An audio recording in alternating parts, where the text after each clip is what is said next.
In this series of brief teachings for contemplation from The Truth Will Set You Free, I am presenting some very key messages that Swamiji has taught over the decades, and wanted to share these with you as an intermittent series which will remind you to dip again into the book and also to elevate your contemplation practice. One of the highest states of being is that consciousness in which nothing matters, not in the negative sense of Arjuna's confusion, but as with Krishna. It is like the beautiful sandalwood forests in India. Their fragrance is so delightful that many snakes are attracted, but the trees stand aloof, impervious to the poison and slithering desires of the serpents. In the same way, those who have developed the ability to manifest the self are not touched or influenced by surrounding negativities, accidental or intentional. Arjuna asked how one with mental stability behaves. Krishna said, "He may behave like the ordinary human being, may do everything, walk, talk, act. Still, he is not involved in the performance of acts. He constantly maintains a higher state of consciousness." Anyone can attain peace and stability. It is a matter of saying to oneself, "I'm not going to let this affect me. It will not last forever. It is a passing phase. This is not what I really am." When one has the knowledge of what one really is, one can maintain happiness regardless of circumstances, despite outside difficulties and tests. If one remains mindful and does what is required, there will be no reason to regret or be dissatisfied. There is nothing to blame or dispute.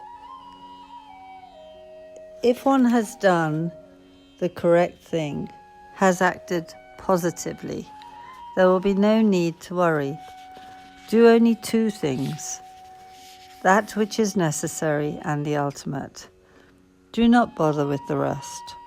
One should be totally real and not identify with any role played in life. One is something beyond any of the classifications others may have. One should give what is needed and not get attached to anything. As one relates to family, friends, and associates, remember to relate fully and truly.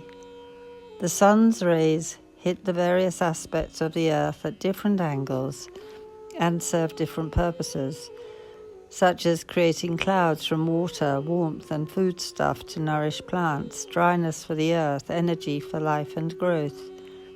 It is always the same sun falling on a house, a lawn, a tree, or a body.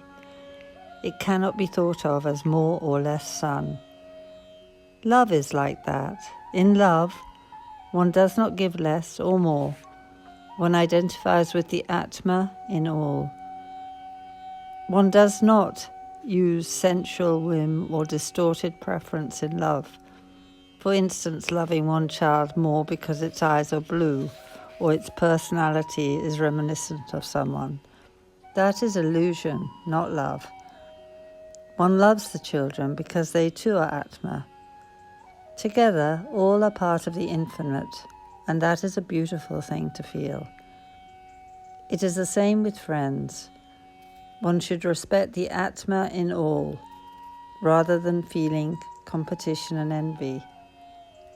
The prescription for attainment of stability has been stated frequently, but will be repeated here.